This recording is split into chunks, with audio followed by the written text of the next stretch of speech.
Selamat datang di podcast Ruang Pendidikan. Podcast yang ngobrolin dunia pendidikan dari sudut pandang sosial, budaya, dan realitas yang sering kita temui di sekitar kita. Perkenalkan, saya Nopal Abdillah, dan di episode kali ini kita bakal membahas satu topik yang sangat ramai, bahkan memicu perdebatan cukup panjang di media sosial. Topik itu adalah soal praktik feodalisme di pesantren.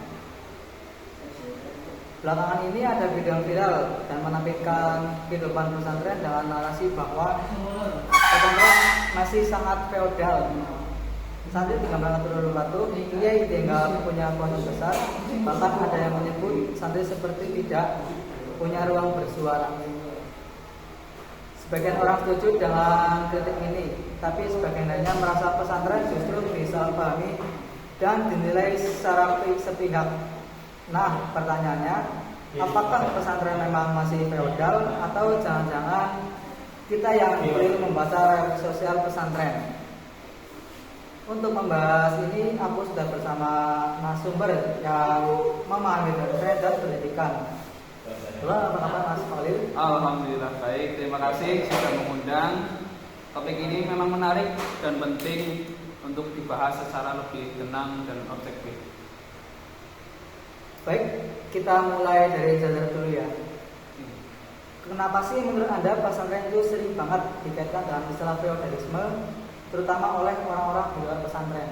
Jadi menurut saya itu ini karena pesantren sering dilihat hanya dari luarnya saja. Jadi orang melihat ada kiai yang sangat dihormati, santri yang sangat patuh, tradisi mencium tangan atau membantu kebutuhan kiai. Dari situ muncul anggapan bahwa relasi ini timpang dan feodal. Padahal feodalisme itu konsep sosial yang lahir dari sistem kekuasaan tertentu, di mana ada kelas atas, ada kelas atas yang menindas kelas bawah, dan kelas bawah tidak punya ruang untuk bergerak atau berkembang. Itu menurut saya. Oh, berarti sebenarnya selama ini istilah feodal ini sering dipakai tanpa mengenal aslinya. Betul. Tidak sama hierarki itu feodal atau bisa disebut dalam banyak sistem pendidikan itu termasuk sekolah dan kampus juga ada hierarki antara guru dan murid, dosen dan mahasiswa. Yang membedakan adalah tujuannya dan cara relasi untuk dijalankan, itu yang membedakan, seperti itu. Nah, kalau kita bahas praktik yang sering disorot seperti santri mencium tangan kiai, menunduk atau selalu taat, sebagian orang menyebut sebagai bentuk pendidikan simbolik. Nah, menurut Anda gimana Anda memandang hal tersebut? Jadi dalam tradisi pesantren itu dikenal dengan sebagai adab, bukan penindasan. Adab adalah bagian dari pendidikan karakter yang mana sangat ditekankan dalam pendidikan Islam. Jadi santri diajarkan bahwa ilmu bukan hanya soal pengetahuan, tapi juga soal sikap atau adab tersebut tadi. Menghormati guru dipandang sebagai cara untuk menghormati ilmu itu sendiri. Yang perlu digarisbawahi itu praktek ini bersifat sukarela, bukan paksaan. Jadi di setiap pondok itu santri melakukan itu bukan dipaksa, tapi secara sukarela. Santri datang ke pesantren dengan kesadaran untuk belajar, niat untuk mencari ilmu, bukan untuk dipaksa untuk taat kepada atasan, bukan kayak gitu, tapi untuk mencari ilmu dengan kesadaran yang penuh untuk menerima tradisi yang ada, seperti itu, Mas.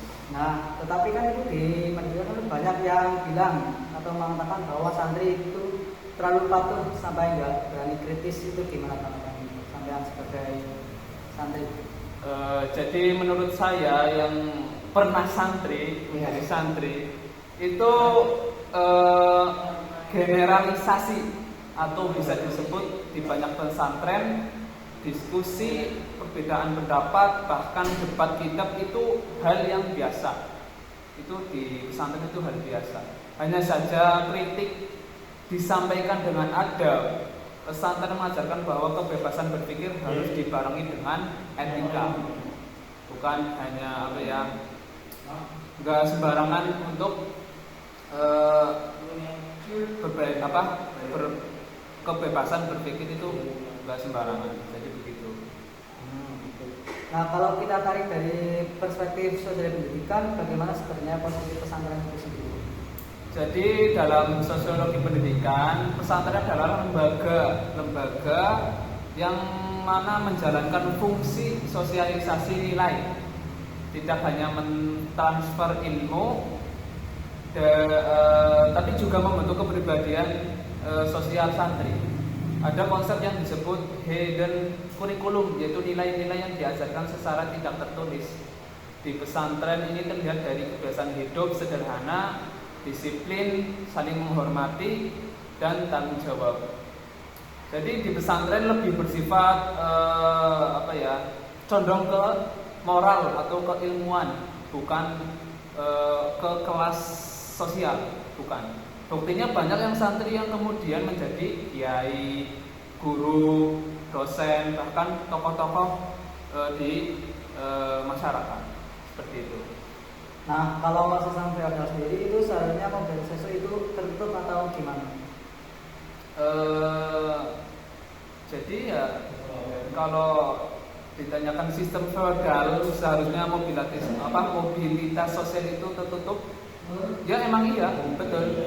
Jadi dalam feodalisme status sosial sulit berubah, sedangkan di pesantren siapapun bisa naik peran selama memiliki ilmu dan akhlak.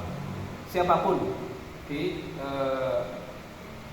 kehidupan pesantren. Itu menunjukkan bahwa pesantren tidak mengunci seseorang di posisi bawah, itu tidak. Oh, berarti kita itu harus jujur ya. Mungkin ada pesantren tertentu yang praktiknya kurang sehat. Mungkin iya. Ya saya sepakat. Memang pesantren bukan lembaga yang kebal kritik, tapi kalau ada praktek yang menjurus ke penyalahgunaan kuasa itu harus dikritisi, itu harus. Namun yang perlu dihindari adalah generalisasi. Satu atau dua kasus tidak bisa dijadikan dasar untuk melabeli atau untuk menutupi seluruh pesantren sebagai feodal. Pesantren di Indonesia sangat beragam, baik dari segi budaya, sistem maupun kepemimpinannya itu dari pesantren di Indonesia. Seperti itu. Jadi pada intinya kritik tetap perlu, apakah tetap perlu, tapi harus fokusnya dan berbasis pemahaman. Ya betul, harus tetap perlu, tetap harus proporsional, itu harus. Basis pemahaman. Nah, sebagai mahasiswa terutama di kajian sosiologi pendidikan, apa pelajaran yang bisa kita ambil dari isu ini? Jadi pelajaran yang kita bisa ambil itu paling utama itu pentingnya melihat realitas sosial secara kontekstual. Jangan hanya menilai dari potongan video atau narasi viral, itu jangan. Kita perlu memahami latar budaya, nilai, fungsi sosial dari sebuah lembaga pendidikan tersebut. Jadi pesantren bukan hanya tempat belajar, bukan hanya tempat belajar agama, tapi juga ruang pembentukan karakter dan nilai sosial. Jadi seperti itu. Berarti dari diskusi panjang kita hari ini bisa ditemukan bahwa isu feodal di pesantren tidak bisa dilihat secara hitam putih. Ada tradisi adab dan nilai pendidikan yang seringkali disalahpahami orang luar.